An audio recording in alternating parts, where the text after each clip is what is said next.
What does it feel like to be erased by the one person who's supposed to protect you? I was 14 when Mom died. Cancer ate her up in 6 months, leaving me with a dad who looked at me like I was a stranger crashing in his house. If that's mused to think family meant something. Mom was the glue, her laughter filling our small apartment, her hands always busy with paint or cooking or ruffling my hair.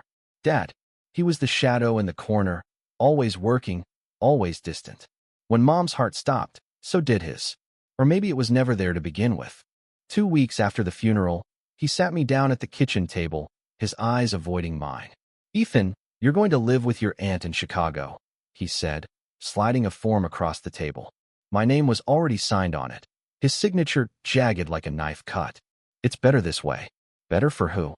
I wanted to scream, but my voice was gone, swallowed by the hollow ache in my chest. I was on a bus the next day, my life packed into a duffel bag, my dad's goodbye a curt nod from the doorway. Aunt Clara was kind, but her apartment was small, and her life was full. I was the extra piece in a puzzle that didn't fit. School was a blur, new faces, new rules, same old anger burning in my gut. I got into fights, skipped classes, tagged walls with spray paint just to feel something. Clara tried, but she wasn't Mom. No one was. 2 years passed, and I thought I'd carved out a space for myself, rough as it was. Then Dad called. "Ethan, you're coming back," he said, his voice clipped over the phone. "You're out of control. Clara can't handle you, and I'm not letting you ruin your life." Ruin my life? The irony stung. He hadn't cared enough to keep me, but now he was playing father?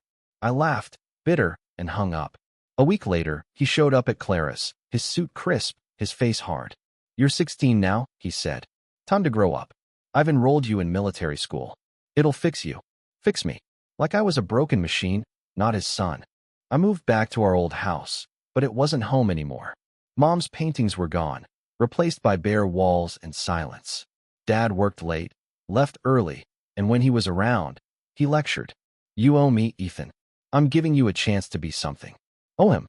For what? Signing me away like I was baggage? Threatening to ship me off again? I started sneaking out, running with kids who got methods who knew what it was like to be unwanted.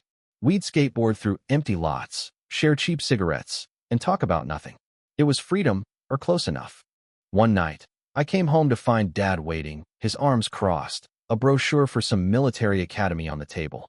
"This is your last chance," he said. "You're throwing your life away." I snapped. "You threw me away." The words exploded out, raw and jagged. "You sent me to Chicago like I was nothing. Mom would have fought for me." His face twitched, but he didn't answer. For the first time, I saw something flicker in his eyes, guilt, maybe, or shame. But it was gone as fast as it came. I ran. Out the door, into the city, the neon lights blurring as I tore through the streets. I ended up at the old park where Mom used to take me. The swings were rusted, the grass overgrown, but I could still hear her voice, telling me I was enough. I sat there until dawn, my anger cooling into something sharper resolve. I wasn't going to military school. I wasn't going to be his project. But I also wasn't going to let my life spiral into nothing. Mom wouldn't have wanted that. The next day, I went to Clara's.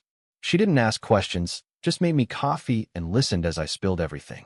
"You're stronger than you know," she said, her voice soft but sure. "You don't owe him your future." She helped me find a job at a local garage, working after school. The owner, Mike, was a gruff guy with a soft spot for strays. He taught me how to fix engines, how to channel my anger into something useful. I saved every penny, dreaming of a place of my own, a life I could build. Dad called again, his threats softer now, tinged with something like desperation. "Ethan, let's talk." I didn't hang up this time. I told him I was done being his pawn. "I'm not Mom," I said, "but I'm not you either." He was quiet for a long time, then hung up. Maybe he heard me. Maybe he didn't. It didn't matter anymore. I'm 16, and I'm not fixed. I'm still angry, still scarred.